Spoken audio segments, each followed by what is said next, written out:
இறை வார்த்தை லூக்கா நற்செய்தி அதிகாரம் 15 இறைவசனங்கள் 1 முதல் 32 முடிய. வரி தண்டுவோர் பாவிகள் யாவரும் இயேசு சொல்வதை கேட்க அவரிடம் நெருங்கி வந்தனர். பரிசேயரும் மறைநூல் அறிஞரும் இவர் பாவிகளை வரவேற்று அவர்களோடு உணவு வருந்துகிறாரே என்று முணுமுணுத்தனர். அப்போது அவர் அவர்களுக்கு இந்த உவமைகளை சொன்னார். உங்களுள் ஒருவரிடம் இருக்கும் 100 ஆடுகளுள் ஒன்று காணாமற் போனால் அவர் 99 ஆடுகளையும் பாலை நிலத்தில் விட்டுவிட்டு காணாமற் போனதை கண்டுபிடிக்கும்படி வரை தேடிச் செல்ல மாட்டாரா? கண்டுபிடித்ததும் அவர் அதை மகிழ்ச்சியோடு தன் தோள்மேல் போட்டுக்கொள்வார். வீட்டுக்கு வந்து நண்பர்களையும் அண்டை வீட்டாரையும் அழைத்து என்னோடு மகிழுங்கள், ஏனெனில் காணாமற் போன என் ஆட்டை கண்டுபிடித்து விட்டேன் என்பார். அதுபோலவே மனம் மாற தேவையில்லா 99 நேர்மையாளர்களை குறித்து உண்டாகும் மகிழ்ச்சியை விட மனம் மாறிய ஒரு பாவியை குறித்து விண்ணுலகில் மிகுதியான மகிழ்ச்சி உண்டாகும் என நான் உங்களுக்கு சொல்கிறேன்.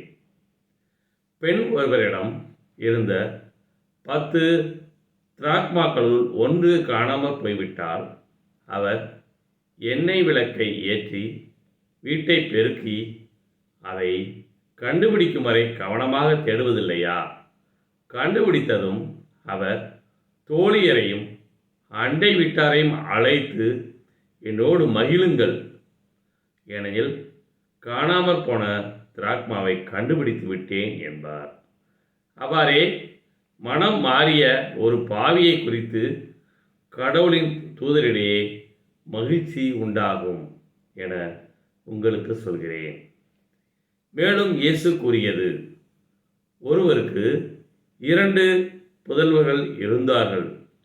அவர்களுள் இளையவர் தந்தையை நோக்கி, அப்பா, சொத்தில் எனக்குரிய பங்கை தாரும் என்றார். அவர் சொத்தை அவர்களுக்கு பகிர்ந்து அளித்தார்.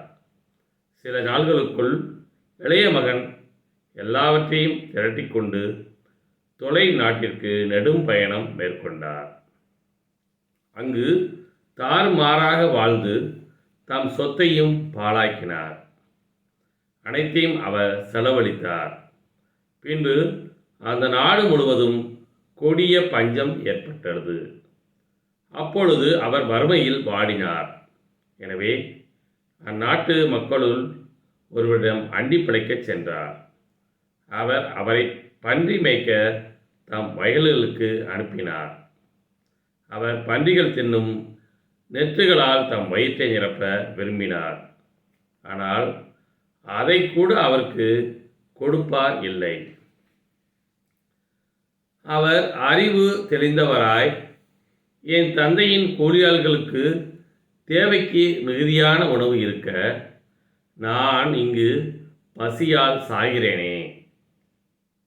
நான் புறப்பட்டு என் தந்தையிடம் போய், அப்பா, கடவுளுக்கும் உமக்கும் எதிராக நான் பாவம் செய்தேன். இனிமேல் நான் உம்முடைய மகன் எனப்பட தகுதியற்றவன்.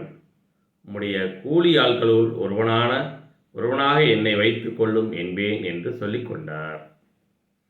உடனே அவர் புறப்பட்டு தம் தந்தையிடம் வந்தார். தொலையில் வந்து கொண்டிருந்த போதே அவர் தந்தை அவரை கண்டு பரிவு கொண்டு ஓடிப்போய் அவரை கட்டி தழுவி முத்தமிட்டார். மகனோ அவரிடம், அப்பா, கடவுளுக்கும் உமக்கும் எதிராக நான் பாவம் செய்தேன். இனிமேல் நான் உம்முடைய மகன் எனப்பட தகுதியற்றவன் என்றார். தந்தை தம் பணியாளரை நோக்கி, முதல் தரமான ஆடையை கொண்டு வந்து இவனுக்கு உடுத்துங்கள், இவனுடைய கைக்கு மோதிரம் அணிவியுங்கள், காலுக்கு மிதியடியும் அணிவியுங்கள், கொழுத்த கன்றை கொண்டு வந்து அடியுங்கள். நாம் மகிழ்ந்து விருந்து கொண்டாடுவோம், ஏனெனில் என் மகன் இவன் இறந்து போயிருந்தான், மீண்டும் உயிர் பெற்று வந்துள்ளான். காணாமற் போயிருந்தான், மீண்டும் கிடைத்துள்ளான் என்றார். அவர்கள் மகிழ்ந்து விருந்து கொண்டாடத் தொடங்கினார்கள். அப்போது மூத்த மகன் வயலில் இருந்தார். அவர் திரும்பி வீட்டை நெருங்கி வந்து கொண்டிருந்த போது ஆடல் பாடல்களை கேட்டு ஊழியர்களுள் ஒருவரை வரவழைத்து, இதெல்லாம் என்ன என்று வினவினார்.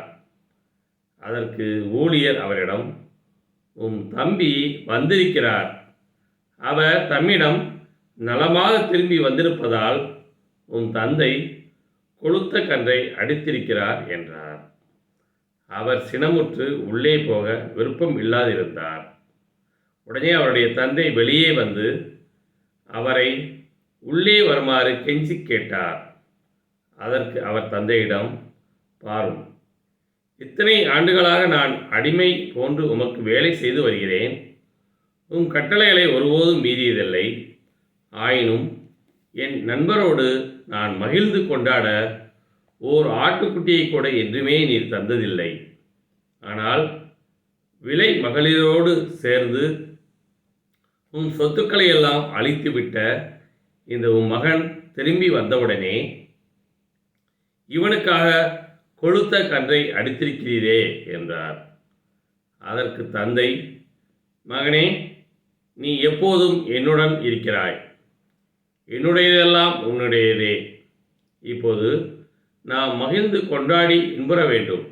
ஏனெனில் உன் தம்பி இவன் இறந்து போயிருந்தான், மீண்டும் உயிர் பெற்றுள்ளான்.